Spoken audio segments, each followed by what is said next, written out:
A'udzubillahi minasyaitonirrajim. Bismillahirrahmanirrahim. Assalamualaikum warahmatullahi wabarakatuh. Sampurasun dan salam sejahtera, salam sehat untuk kawan-kawan ikhwan dan ukhti sekalian. Baiklah, pada kesempatan kali ini kita akan membahas perkara bab tauhid dan bab iman, karena ini adalah modal awal seorang mukmin wal mukminat untuk dapat beribadah kepada Allah Subhanahu wa taala. Baiklah, kita mulakan bersama dengan membaca basmalah untuk membuka keberkahan dalam kajian kita kali ini. Bismillahirrahmanirrahim. A'udzubillahi samil alim minasyaitonir rajim. Bismillahirrahmanirrahim. Allahumma shalli wa sallim ala sayyidina Muhammadin tibil qulubi wa dawaiha wa afiyatil abdani wa shifai wa nuril absari wa diyaiha wa liwaqti wa barik wa sallim ajmin amma ba'du. Faqala Allah Ta'ala fi kitabil azizil karim. A'udzu billahi minasyaitonir rajim. Bismillahirrahmanirrahim. Ya ayyuhalladzina amanu taqullaha haqqa tuqatih wa la tamutunna illa wa antum muslimun. Faqala nabiyukum sallallahu alaihi wasallam, man ahabba liqa Allah ahabballaha liqa'ahu wa man karahallah karahallaha liqa'ahu. Siapa yang senang dirinya berjumpa dengan Allah, maka niscaya Allah pun senang berjumpa dengan dia. Dan siapa yang dirinya enggan, benci bertemu dengan Allah, maka Allah pun benci untuk bertemu dengan dirinya, dengan hambanya. Hadirin sekalian, mahwal iman, apa itu iman? Seringkali iman ini menjadi satu pertanyaan yang sangat besar dalam diri kita, karena tanpa iman ibarat mengatakan bahwa yang namanya pohon bisa bergerak itu dikarenakan ada angin yang mendorongnya. Seseorang bisa beribadah kepada Allah karena ada iman yang mendorongnya untuk ibadah kepada Allah dengan penuh keyakinan meski tanpa melihat Allah sekalipun. Dalam kitab Muntahab Ahadits di karangan Maulana Muhammad Yusuf Al-Khandalawi, bahwa iman menurut bahasa adalah membenarkan perkataan seseorang dengan penuh keyakinan. Sedangkan iman menurut agama adalah membenarkan apapun yang diberitakan oleh Rasulullah Sallallahu Alaihi Wasallam dengan penuh keyakinan tanpa perlu bukti yang nampak. Nah, ini. Dan ketika kita sekolah dulu, kita pernah belajar al-imanu tasdiqu bil qalbi. Iman itu adalah membenarkan di dalam hati. Wa iqrar bil lisani, diikrarkan melalui lisan. Wa amalu bil arkan, dan diamalkan dalam amal perbuatan kita. Jadi ada 3 komponen penting dalam iman, yaitu hati, lisan, dan perbuatan kita harus mencerminkan apa yang ada dalam hati dan lisan yang kita ucapkan. Dan apabila ada orang yang hatinya berbeda dengan lisan dan perbuatannya, niscaya orang itu menjadi orang yang munafik atau fasik di hadapan Allah Subhanahu wa taala. Lalu dari mana kita mendapatkan dalil-dalil atau landasan untuk beriman kepada Allah? Kita bisa lihat dalam Al-Quran surah An-Nisa ayat 136, di mana di situ Allah mengatakan dalam firman-Nya, A'udzubillahi minasyaitonirrajim. Bismillahirrahmanirrahim. Ya ayyuhalladzina amanu aminu billahi wa rasulihi wal kitabil ladzi nazzala 'ala rasulihi wal kitabil ladzi anzala min qablu wa may yakfur billahi wa malaikatihi wa kutubihi wa rusulihi wal yaumil akhir faqad dhalalan ba'ida. Yang artinya, wahai orang beriman, tetaplah beriman kepada Allah dan Rasulnya, dan kepada kitab yang Allah turunkan kepada Rasulnya, serta kitab yang Allah turunkan sebelumnya.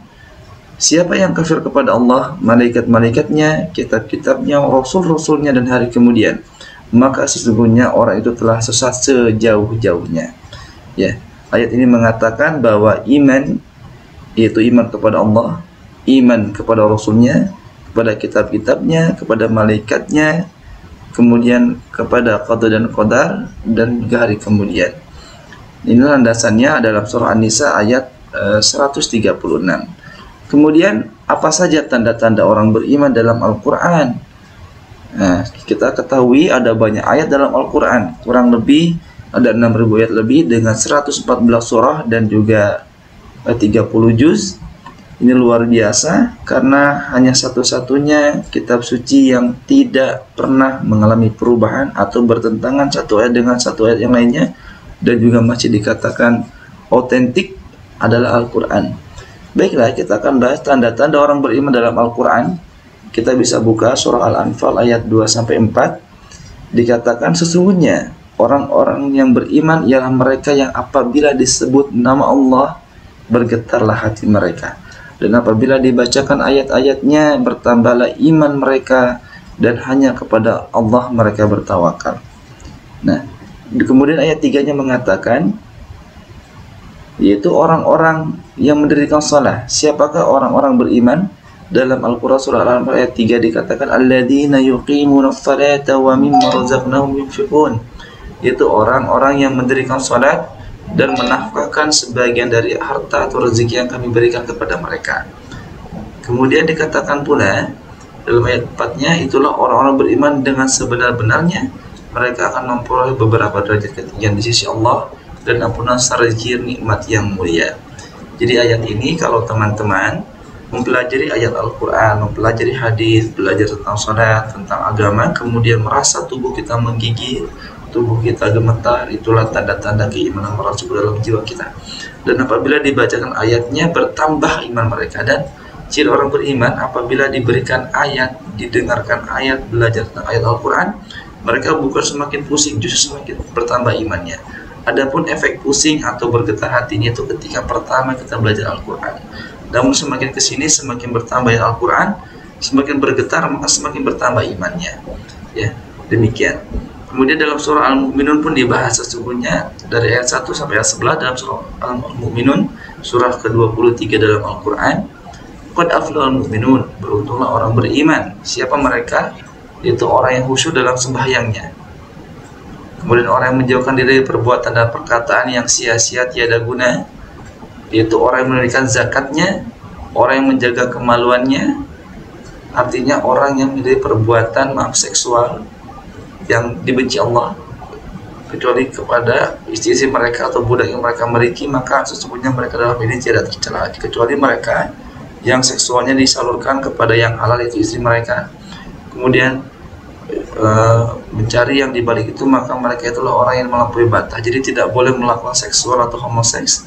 Kemudian orang yang melihara amanat yang dipikul dan janjinya, orang yang beramanah kepada janjinya di hadapan Allah juga di hadapan manusia. Apabila dia berjanji dan boleh beri amanat, mereka pun melaksanakan amanat sebagaimana tugas dan kewajibannya. Dan orang-orang yang memelihara sembahyangnya, menjaga sholatnya, mereka itulah orang yang akan mewarisi, yang akan mewarisi surga Firdaus dan mereka kekal di dalamnya. Ini adalah Quran dalam surah Al-Mu'minun 1-11 dibahas tanda-tanda orang beriman. Nah, kita akan mempelajari iman dan tauhid berdasarkan hadis Nabi. Nah, baiklah teman-teman, kita bisa buka kitabnya ya. Di suatu ketika Rasulullah di antara para sahabat ini datang seorang tamu langsung menanyakan, "Ya Rasulullah, wal iman, apa itu iman ya Rasul?" Lalu Rasul pun menjawab, iman adalah kamu percaya kepada Allah, kepada malaikatnya, percaya dengan adanya pertemuan dengan Allah hari akhir, dan dengan adanya Rasul-Rasulnya, dan kamu percaya dengan hari kebangkitan atau hari kiamat. Lalu orang ini enggak cukup sampai di situ, bertanya kembali, "Mahwal Islam, apa itu Islam ya Rasul?" Rasul pun menjawab, Islam yaitu kamu menyembah Allah dan tidak mempersekutukannya, mendirikan salat, menunaikan zakat yang diwajibkan, dan berpuasa pada bulan Ramadan. Lalu tamunya ini bertanya lagi, "Mahwal ihsan ya Rasul, apa itu ihsan ya Rasul?" Ihsan adalah kamu menyembah Allah seakan-akan kamu melihat Allah, dan jika kamu tidak bisa melihat Allah, maka yakinlah bahwa sesungguhnya Allah melihat kamu. Kemudian bertanya kembali, "Kapan kiamat itu ya Rasul?" Rasul menjawab, orang yang ditanya tentang kiamat tidak lebih tahu daripada orang yang bertanya. Kali ini Rasul tidak menjawabnya secara gamblang, tapi mengatakan orang yang ditanya tentang hari kiamat itu tidak lebih tahu daripada orang yang bertanya. Artinya tamu yang bertanya justru lebih tahu tentang kiamat daripada Rasul. Akan tetapi aku akan memberitahukan kepadamu tentang tanda-tandanya. Tapi Rasul tidak tahu kapan kiamat terjadi, tapi tanda-tandanya Rasul jelaskan. Yang pertama, apabila seorang budak perempuan melahirkan tuannya. Yang kedua, apabila penggembala unta dan ternak berlomba-lomba dalam bangunan. Ya. Kemudian dalam 5 hal yang sungguh tidak ada mengetahui kecuali Allah.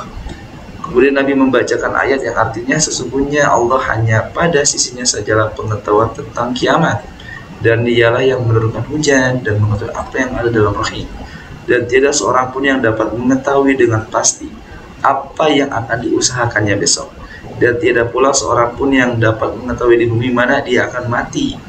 Sesungguhnya Allah Maha mengetahui lagi Maha mengenal.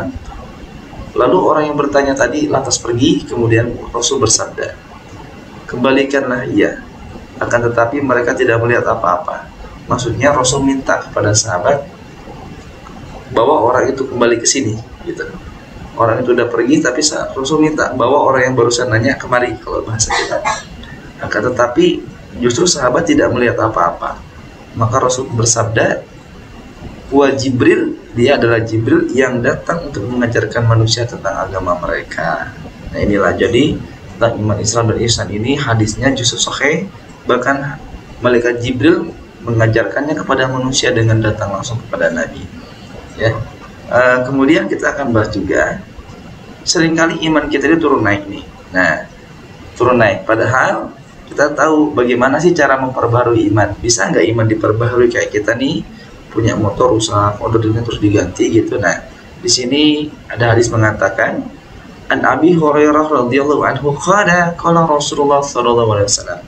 Diriwayatkan dari Abu Hurairah radhiyallahu anhu bahwa Rasulullah bersabda, jadidu imanakum, qila ya Rasulullah. Kata Nabi, perbaruilah iman kalian, kata Nabi. Maka sahabat bertanya, qila ya Rasulullah, wa kaifa nujaddi imanana, ya Rasul, bagaimana kami memperbarui iman kami? Wa kaifa nujaddidu imanana ya Rasul, bagaimana kami memperbarui iman kami ya Rasul? Qala, Nabi pun berkata menjawab, akthiru min qawli la ilaha illallah, perbanyaklah mengucapkan kalimat la ilaha illallah. Jadi buat teman-teman yang kalau kondisi imannya turun naik, memperbanyak kalimat la ilaha illallah ini bisa memperbarui imannya baru lagi ya. Jadi nggak cuma HP doang yang di-upgrade, iman kita juga perlu di-upgrade. Bagaimana kita punya laptop di-upgrade dulunya Pentium Core 3, sekarang ganti dengan Pentium Core 7 atau Core 9 and 10 ya. Nah, apa pentingnya kita berkalimat tauhid? Siapa yang menerima dariku satu kalimat yang pernah aku sampaikan kepada pamanku, kata Nabi, pada saat menjelang ajalnya yang ia menolaknya, maka kalimat itu akan menjadi sebab keselamatan baginya. Nah hari ini kita justru dengan kalimat la ilaha illallah, orang ada bendera la ilaha illallah dikatakan radikal. Padahal kita tahu sebagai muslim, di mana kita lahir, kita hidup, kita mati berharap la ilaha illallah. Bahkan ketika di yaumil akhir, kita pun akan mengharapkan kalimat la ilaha illallah ini memberatkan timbangan kita walau satu kalimat la ilaha illallah yang pernah kita ucapkan di dunia. Dalam sebuah riwayat dikatakan, ada seorang yang seumur hidupnya berbuat jual zalim selama 70 tahun. Kemudian di hayatnya dia mengucapkan kalimat la ilaha illallah, ditimbang amalnya, keburukannya banyak, namun begitu ditimbang dengan kalimat la ilaha illallahnya, seluruh keburukannya terhapus di hadapan Allah dan dia berhak mendapatkan surganya Allah. Subhanallah ya. Kemudian kita bahas juga, nah dikatakan apa yang utama dari sebuah keimanan. Nah dikatakan di sini ada hadisnya, haditsu Abi Musa qala qalu ya Rasulullah. Hadis dari Abu Musa di mana ia berkata, para sahabat bertanya, ya Rasulullah, apa yang utama dari Islam? Ayyul Islam afdal?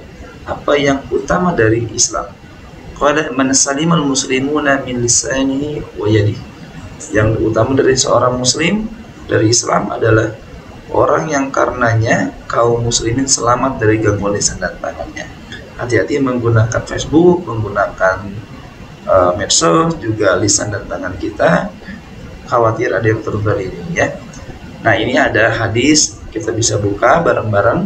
Sifat-sifat yang apabila dimiliki oleh seseorang maka ia akan merasakan manisnya iman. Itu ya. Haditsu Anasin anin Nabi sallallahu alaihi wasallam qala, thalathun man kunna fihi wajada halawatal iman. Nah ini dikatakan bahwasanya ada 3 sifat yang apabila berada dalam diri seorang muslim maka ia akan merasakan manisnya iman. Apa saja kita akan bahas, yaitu ayyakunallahu wa rasuluhu ahabba ilaihi mimma siwahuma.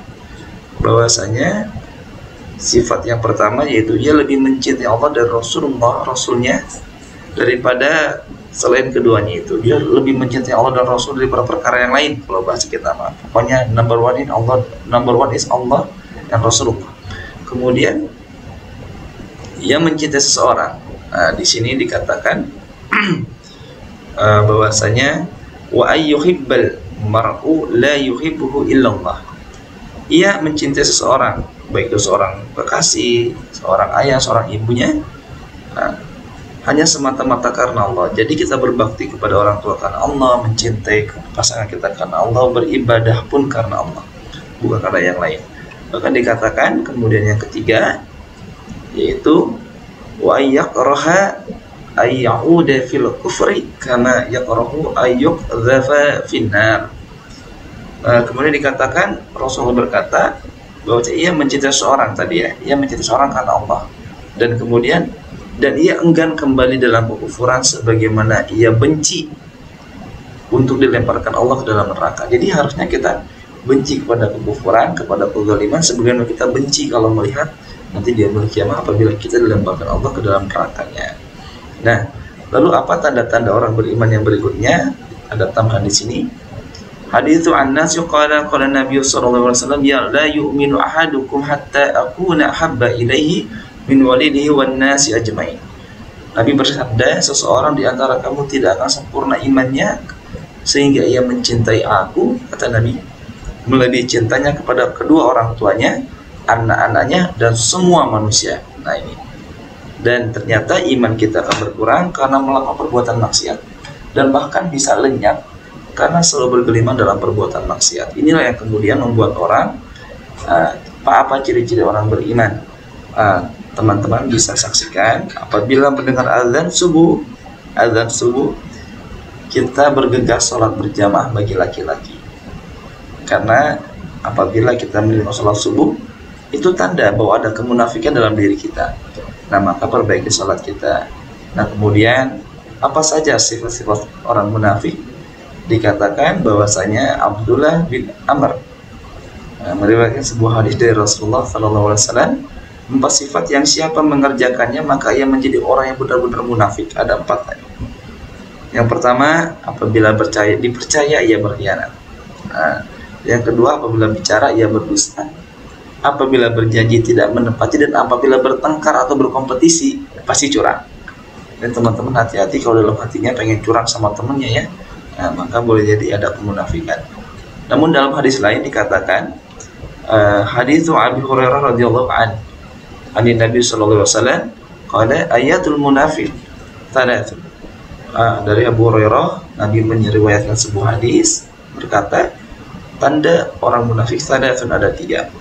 Idza haddatsa kadzaba, kalau berkata dia berdusta. Wa idza wa'ada akhlafa, apabila berjanji ia akhlafa mengingkari. Wa idza tumina khana, apabila ia berpercaya maka ia pun berkhianat. Nah, dan haram hukumnya bahkan kita sembarang mengkafirkan orang. Diriwayatkan bahwasanya hadis Abdullah bin Umar radhiyallahu anhu bahwasanya Rasulullah SAW bersabda, seseorang yang mengatakan kepada saudaranya sesama muslim wahai kafir, maka ucapan itu akan kembali menimpa salah seorang di antara keduanya. Jadi kalau jika dia yang kafir maka kita yang kafir. Oke, berhati-hatilah kepada teman-teman untuk menjaga iman Islamnya selalu. Karena hari ini kita berhadapan dengan zaman di mana iman sangat mudah digoyahkan dengan berbagai hal, dan senantiasa menjaga iman dengan memperbanyak kalimat tauhid, mengerjakan perbuatan-perbuatan amaliyah yang diridhoi Allah, sehingga kita senantiasa memupuk iman dari sekarang dan beribadahlah karena Allah. Dalam sebuah riwayat begini, ada di yaumul kiamah nanti itu ada selembar daun. Jadi kalau teman-teman kalian sekalian, dalam kitab Durratun Nasin diriwayatkan di yaumul kiamah ini ada orang berbuat dosanya banyak sekali, tapi kemudian gitu loh, ada sehelai daun bertuliskan kalimat la ilaha illallah. Daun ini bukan daun sembarangan, tapi daun yang memang Allah kirimkan karena orang ini di dunia pernah mengucapkan kalimat la ilaha illallah satu kali di dunia. Maka ditimbang keburukan dan kebaikannya, seluruh keburukannya terhapus. Bahkan dalam sebuah riwayat dikatakan tidak seorang pun masuk surga kecuali dengan rahmat Allah. Diriwayatkan seorang Bani Israel beribadah kepada Allah 200 tahun tanpa dosa dan tidak berbuat dosa kepada orang lain. Kemudian ketika dihadapkan di pengadilannya Allah, dia meminta, ya Allah, masukkan aku ke surga karena amal perbuatanku. Tapi apa yang terjadi? Ditimbanglah semua amalnya, kebaikan semua isinya, tapi kemudian Allah timbang pula dengan satu nikmat yang Allah kasih, yaitu nikmat berkedip. Nikmat berkedip cuma satu kali ngedipnya, tadi kita 3 kali. Ngedip satu kali ini ditimbang nikmat berkedip dengan amal selama 200 tahun. Ternyata lebih berat nikmat berkedip yang Allah kasih, dan dia tidak bisa masuk surga. Nangis itu Bani Israel lalu meminta kepada Allah, ya Allah, masukkan aku ke surga karena rahmat. Maka masuk surga lah ia karena rahmat Allah. Ya, demikian yang bisa kita sampaikan kepada sahabat sekalian. Semoga menjadi berkah. Subhanakallahumma wa bihamdika asyhadu an la ilaha illa anta astaghfiruka wa atubu ilaik. Assalamualaikum warahmatullahi wabarakatuh. Sampurasun.